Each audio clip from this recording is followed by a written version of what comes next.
The Architecture of Absolute Leverage, a Blueprint for Sovereign Wealth.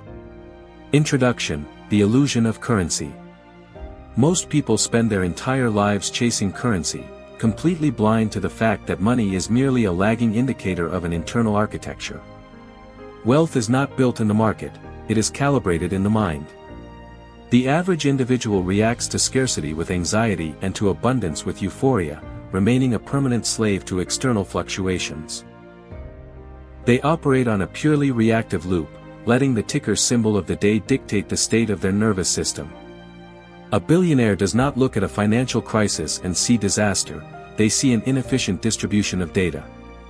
They recognize that money is a highly fluid, neutral energy that flows toward clarity and flees from emotional volatility. To shift your trajectory from survival to sovereignty, you must dismantle your current psychological scaffolding. You do not get rich by doing different things. You get rich by becoming a different entity.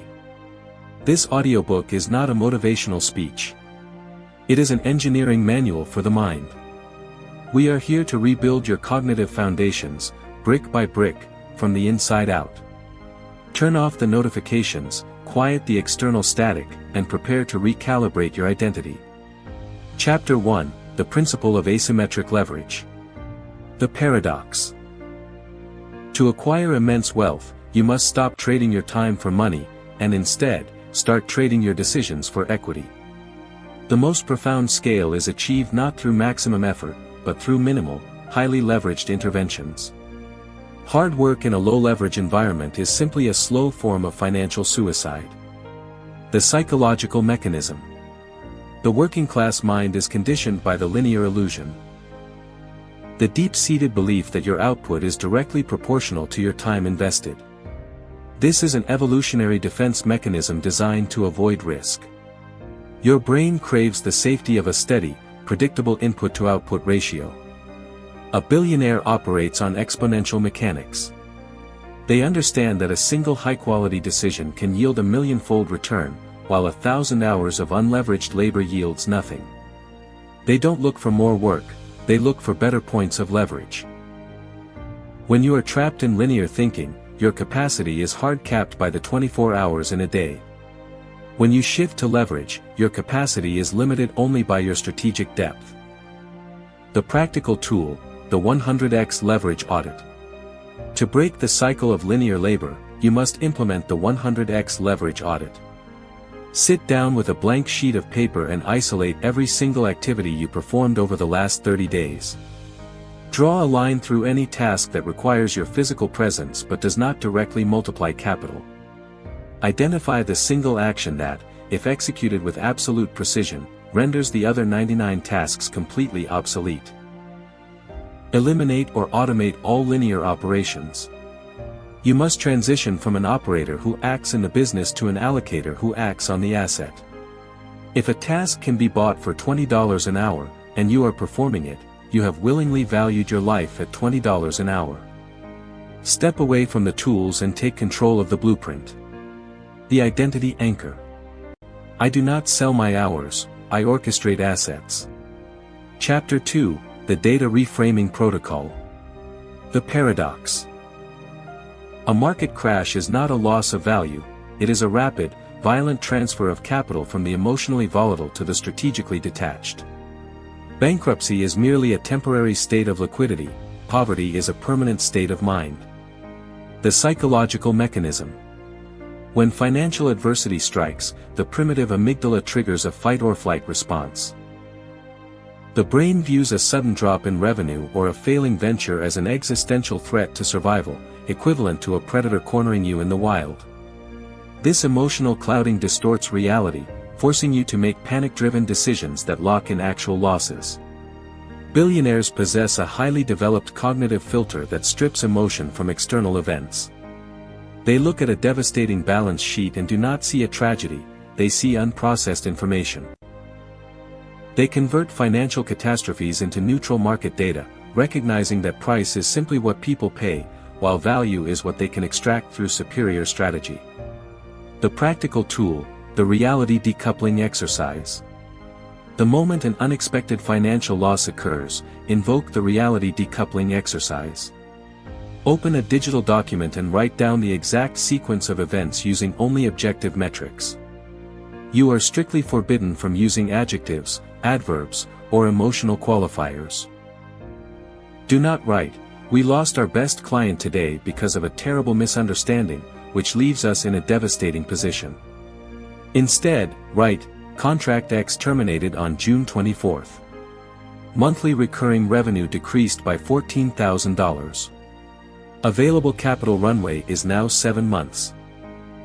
By removing the narrative of victimhood, you decouple your identity from the event.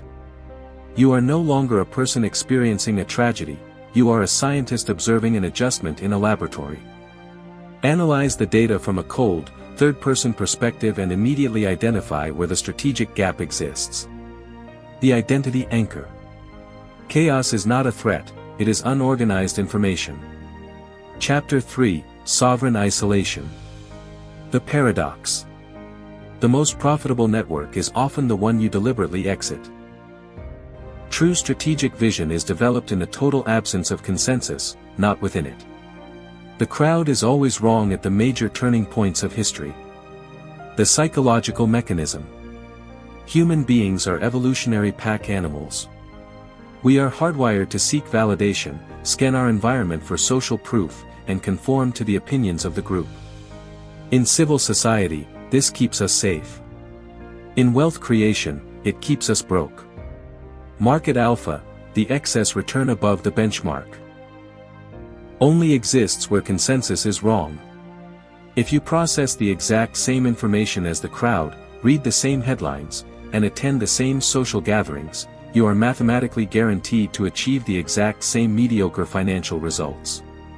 The desire to be understood by your peers is a luxury asset you cannot afford if you aim for sovereign wealth. The practical tool, the information fast. To clear your mind of societal conditioning, you must execute the information fast. For 14 consecutive days, disconnect entirely from mainstream financial media, social commentary, and peer opinions. Do not check the news, do not scroll through market forums, and do not ask your friends for advice on your current ventures. Rely exclusively on primary data, raw balance sheets, user behavior metrics, and independent economic synthesis. Forced into cognitive isolation, your brain will initially experience withdrawal symptoms, begging for the comforting noise of consensus. Push through. This silence is where your unique strategic intuition is forged. Calibrate your strategy in absolute isolation so that when you speak, you are not an echo, but an original voice. The identity anchor. I do not seek consensus, I dictate the new baseline. Chapter 4, Velocity of Execution. The paradox. Flawless execution of a flawed plan will always yield more wealth than a flawless plan left unexecuted. Perfectionism is not a high standard, it is merely fear disguised as sophistication. The psychological mechanism. The mind utilizes prolonged analysis as a psychological shield. By convincing yourself that you need more data, more research, or a more polished product, you create a safe buffer zone where you cannot experience the vulnerability of market rejection. This state of analysis paralysis drains your cognitive reserves and allows your competitors to capture the territory. Billionaires treat speed as a primary defensive asset. They understand that a plan is just a hypothesis, and the market is the only laboratory that matters. They do not wait to be perfect. They launch quickly to discover where the system breaks, knowing that the data gathered from a failed execution is 10 times more valuable than a theoretical projection. The practical tool, the 12-hour incubation window. Implement the 12-hour incubation window across all your operations. From the exact moment a strategic hypothesis is validated by raw data, you have a hard ceiling of 12 hours to deploy a microtest into the live market. If you have an idea for a new service, you do not build a 3-month infrastructure, you build a raw, functional landing page and drive traffic to it within half a day. If you want to pitch a capital allocator, you do not write a 40-page brief, you send a concise, 3-sentence value proposition before your head hits the pillow. Force your concepts to face the harsh environment of reality before your mind has time to manufacture doubt or write narratives of failure. Let the market hit your product, observe where it cracks, and recalibrate immediately based on real-world friction. The identity anchor. I execute with immediacy, market feedback is my calibration.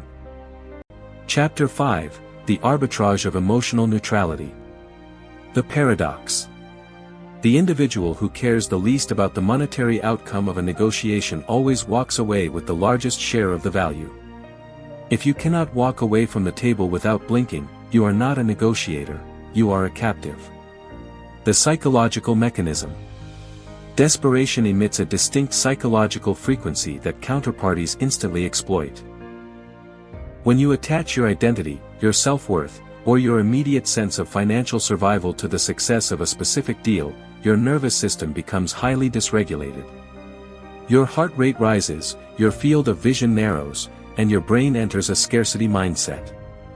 In this state, you willingly concede critical terms, overlook glaring flaws in the contract, and misprice risks out of a subconscious need to close the gap and secure safety.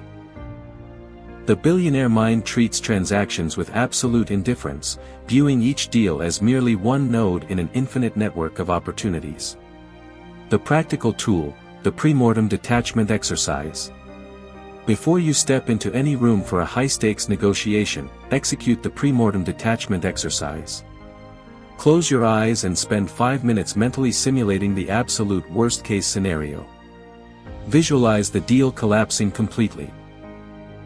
See the counterparty walking out, feel the immediate loss of the anticipated revenue, and watch your current capital runway shrink. Look at your life in that simulated state and realize that you are still alive, your strategic mind is still intact, and your long-term trajectory remains completely unchanged. Accept this failure in advance as a minor, neutral data point in a lifelong campaign. When you walk into the room, you enter with nothing to lose because you have already surrendered the need for validation. This absolute emotional neutrality gives you immense psychological leverage. You become an immovable object against which their emotional waves break. The identity anchor. I am entirely independent of any single transaction. Chapter 6, The Compound Expansion Matrix. The paradox. To build an empire, you must become comfortable with the agonizing monotony of repeating a single successful process long after the novelty has faded. The secret to massive wealth is not brilliant innovation, it is the radical optimization of the boring.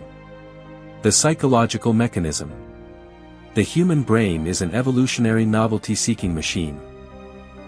It is designed to hunt for new stimuli, which translates in the modern world into a constant craving for dopamine spikes from new projects, new industries, and new business models. This causes most entrepreneurs to abandon a highly profitable system just as it begins to scale, falsely labeling it as stagnant, when it is actually compounding.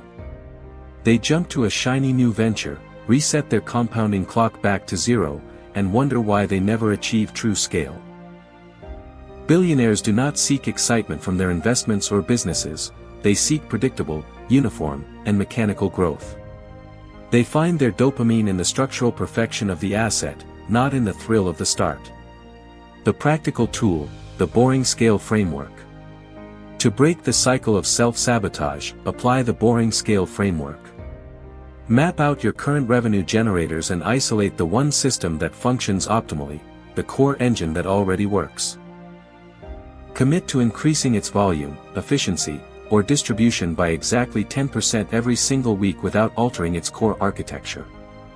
Do not add features, do not launch a secondary brand, and do not pivot your positioning. Force yourself to run the exact same play, with greater volume, day after day.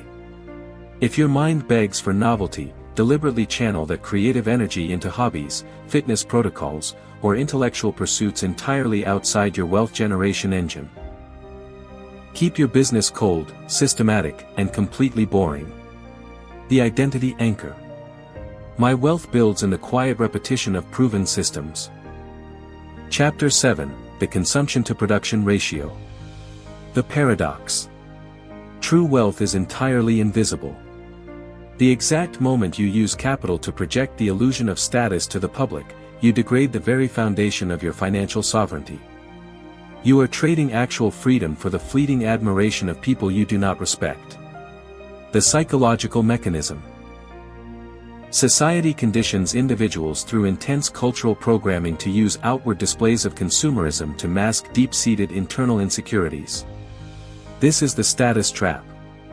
It forces you to deplete liquid capital, the raw material required to purchase leverage and assets, and exchange it for depreciating liabilities that require maintenance and attention. Your brain misinterprets the purchase of a luxury item as an achievement of status, lowering your strategic hunger. A billionaire's identity is anchored entirely in ownership, control, and absolute equity. They derive their confidence from the size of their balance sheet and the scale of their influence, making the opinions of the consumer class entirely irrelevant to their daily calculus. The practical tool, the asset-first filter. Institute a strict financial law in your life called the asset-first filter. From this day forward, for every single dollar you spend on personal luxury, lifestyle inflation, or non-essential consumption, you must mathematically allocate a minimum of $5 into an income-producing asset class. If you want to buy a luxury watch for $10,000, you must first deploy $50,000 into cash-flowing real estate, index funds, or capital reinvestment in your business. If you cannot afford the $50,000 asset allocation, then you mathematically cannot afford the watch. This filter automatically dampens your lifestyle inflation and ensures that your consumption acts as a direct multiplier for your production engine. The identity anchor. I own assets, I do not display illusions. Chapter 8, the One More Capital Allocation. The paradox. The inflection point of massive financial breakthroughs occurs precisely at the moment when your cognitive reserves are entirely exhausted and your strategy seems to have plateaued. The dawn of exponential scale breaks right after the dark room of total stagnation. The psychological mechanism. The brain operates on an energy preservation principle. When a venture encounters persistent structural friction, when ad costs rise, conversions drop, or partners back out, the mind manufactures highly logical narratives to justify quitting. It tells you, the market is saturated, the macroeconomy is working against us, or the timing is wrong. This is a false threshold designed by your biology to pull you back into safety. Billionaires recognize this exact state of mental fatigue as an indicator of a major competitive advantage. They know that if they are feeling this level of exhaustion, every competitor who started at the same time is currently abandoning the field. By pushing past this wall, you enter an empty landscape where the entire market share is left unguarded. The practical tool, the friction push protocol. When a major project hits a structural wall, and your mind begins drafting an exit strategy, you must instantly execute the friction push protocol. Commit to running the system for one more iteration cycle before making an evaluation. Launch one more variation of the offer, pitch one more enterprise client, or acquire one more distribution channel. Force your team and your capital into one more disciplined push, completely detached from whether the immediate result is positive or negative. Rewire your nervous system to view extreme friction not as a sign to stop, but as a competitive moat that keeps the weak out of your territory. The identity anchor. Where the average mind retreats, my strategy intensifies. Chapter 9, the Cognitive Command Center. The paradox. Your financial destiny is not decided during market hours, it is won or lost in the quiet darkness of your morning routine, long before the world presents its incentives. If you react to the world, you belong to the world. The psychological mechanism. The vast majority of entrepreneurs and executives begin their day in a deeply reactive posture. They wake up, reach for their phone, and instantly check notifications, emails, and market reports. In doing so, they allow external agendas, unexpected problems, and synthetic dopamine loops to hijack their nervous system before they have even stood up. This places the brain in a defensive, scattered psychological state for the remaining 16 hours of the day. You cannot design a multi-billion-dollar architecture when your mind is preoccupied with fires started by other people. Billionaires construct an impenetrable cognitive moat around their opening hours to lock in absolute strategic clarity. The practical tool, the zero-input morning command. Adopt the zero-input morning command as an ironclad ritual. The first 90 minutes of your waking day must be spent in absolute isolation with zero external inputs. Your phone must remain locked in another room. No emails, no texts, no social media, no news. Use this high cognitive window exclusively for deep work, asset creation, structural planning, and internal calibration. Review your long-term blueprints, solve your most complex architectural problems, and ground your nervous system in stillness. By the time you open the floodgates to external data, your trajectory for the day is already fixed. You are an author writing your reality, not a reader reacting to someone else's script. The identity anchor. I engineer my day from the inside out. I do not react to the market. Chapter 10, The Horizon Paradigm. The paradox. The fastest way to slow down your wealth creation is to focus entirely on immediate quarterly returns. The ultimate, historical wealth of this world is reserved exclusively for those who possess the discipline to plan in decades. The psychological mechanism. The modern financial ecosystem is intentionally designed to exploit short-term thinking. Daily price tickers, instant push notifications, and quarterly earnings reports trigger constant, micro-emotional responses in investors. This results in inefficient portfolio churning, tactical volatility, and short-sighted decisions that sacrifice long-term market dominance for immediate cash flow. The billionaire mind operates on a generational timeline. They look at the current year as merely a single frame in a feature-length film. This extended horizon allows them to absorb short-term losses, market dips, and economic winters with absolute equanimity because they know their trajectory is fixed on a distant, inevitable point. The practical tool, the decadal roadmap. To break free from short-term reactivity, construct your decadal roadmap. Map out a strategic blueprint for your financial empire that spans exactly 10 years into the future. Define the massive asset base, market share, and systemic influence you will command. Reverse engineer this macro trajectory into 5-year structural scaffolding. Break that down further into annual brick-by-brick milestones. Every single day, when faced with a tactical choice, ask yourself one question: does this decision serve the 10-year horizon, or does it merely pacify a current, short-term anxiety? If it does not serve the decade, discard it instantly, regardless of how profitable it seems today. The identity anchor. My vision outlasts the noise of the present moment. Conclusion, the invisible season. Every great financial empire is forged during an invisible season, a prolonged, quiet period of silent, disciplined execution where you lay the deep foundations, completely unapplauded by the crowd. It is a time when you do the work, refine the data, and stick to the protocol while the rest of the world sees no outward change in your status. They will call you quiet, they will think you have plateaued. Let them. The roots must grow deep into the dark earth before the structure can safely rise to touch the sky. If you build a tower on a shallow foundation out of a desire for quick validation, the weight of your empire will eventually crush you. Do not look for immediate results. Do not look for external praise or societal applause. Trust the internal blueprint you have written. Maintain absolute emotional neutrality in the face of both temporary wins and temporary losses. Keep your execution steady, deliberate, and relentless. The architecture of your mind is set. Your trajectory toward absolute financial sovereignty is fixed. Now, step out into the world and build your empire.